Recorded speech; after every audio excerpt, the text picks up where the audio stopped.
गरीब माँ के घर आई अमीर बेटी। गांव के उस पुराने छोटे से घर में हलचल मची हुई थी। कच्ची दीवारों पर लगी हुई पुरानी तस्वीरों के बीच एक तस्वीर और जुड़ने वाली थी एक ऐसी याद जो बरसों बाद लौट कर आई थी। सावित्री देवी का दिल तेजी से धड़क रहा था। उनकी बेटी राधा, जिसे उन्होंने सालों पहले बड़े अरमानों से पढ़ाने के लिए शहर भेजा था, आज पहली बार इतने सालों बाद लौट रही थी। पहला मिलन, माँ और बेटी का अनोखा एहसास। दरवाजे की चौखट पर खड़ी सावित्री देवी की आंखें बार बार उस कच्चे रास्ते की ओर उठतीं जहां से कभी उनकी छोटी सी राधा खेलते कूदते स्कूल जाती थी।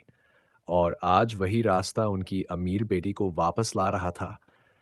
लेकिन अब वो कोई साधारण लड़की नहीं, बल्कि शहर की बड़ी अफसर बन चुकी थी। अचानक एक चमचमाती कार धूल उड़ाती हुई उनके आंगन में आकर रुकी। गांव वाले भी चकित थे। अरे, इतनी बड़ी गाड़ी किसकी हो सकती है यह? दरवाजा खुला और हाई हील्स में कदम रखते हुए सिल्क की साड़ी पहने एक खूबसूरत महिला बाहर निकली। वो थी राधा। चेहरे पर आत्मविश्वास, आंखों में चमक और चाल में वो ठहराव जो उसे किसी भी आम गांव की लड़की से अलग बनाता था। लेकिन मां के लिए वो आज भी वही छोटी राधा थी। मेरी बिटिया आ गई। आंखों से बहते आंसुओं को पोंछते हुए सावित्री देवी कांपते हाथों से अपनी बेटी को गले लगाने के लिए आगे बढ़ी। राधा ने भी मां को देखा, लेकिन उसमें वो बचपन वाली मासूमियत नहीं थी जो एक समय उसकी आंखों में चमकती थी। उसने हल्की मुस्कान दी और सिर झुकाकर प्रणाम किया। कैसी हो मां? अमीरी और गरीबी का टकराव।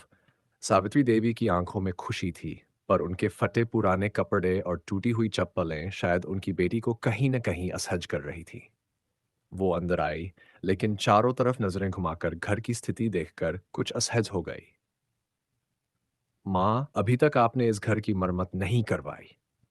देखो नन, दीवारें भी टूटी हुई हैं और ये छत कहीं गिर न जाए। सावित्री देवी मुस्कुराई, लेकिन उनका दिल दुखा। बेटा, पैसा इतना नहीं था कि इसे ठीक करवा पाती।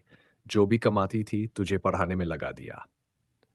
राधा को झटका लगा, लेकिन उसने कुछ कहा नहीं। उसने अपने महंगे पर्स से एक चेक निकाला और माँ के हाथ में थमा दिया। ये रखो माँ, इस घर को ठीक करवा लो और अपनी जिंदगी आराम से गुजारो। अब तुम्हें तकलीफ उठाने की जरूरत नहीं। माँ ने चेक देखा, फिर राधा के चेहरे को देखा और मुस्कुराकर चेक वापस कर दिया। बिटिया, मुझे पैसों की नहीं, तेरे साथ की जरूरत है। संघर्ष की यादें। और राधा समंजस में थी। इतने सालों बाद भी माँ की सोच वैसी ही थी, सिर्फ प्यार और अपनापन चाहने वाली। लेकिन वो क्या करे? वो तो अब एक अलग दुनिया की थी। सावित्री देवी ने राधा का हाथ पकड़ा और उसे उस पुराने कमरे में ले गई जहां उसकी पुरानी किताबें अब भी रखी थीं। धूल से भरी किताबों को देखकर राधा को अपने बचपन की याद आ गई।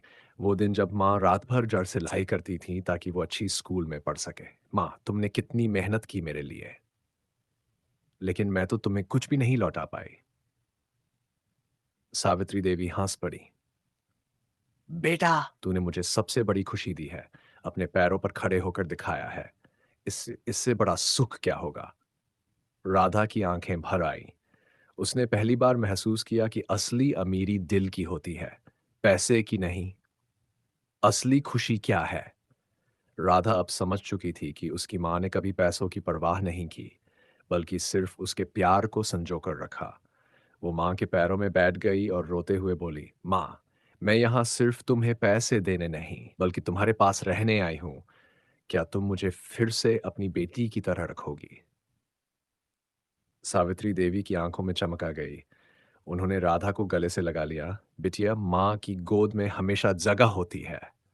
तू जब भी चाहे लौट सकती है। उस रात गांव में सिर्फ एक अमीर लड़की नहीं आई थी, बल्कि एक बेटी वापस लौटी थी। माँ बेटी की हंसी और आंसुओं के बीच गरीबी और अमीरी का फर्क मिट चुका था। असली दौलत तो प्यार और अपनापन होता है।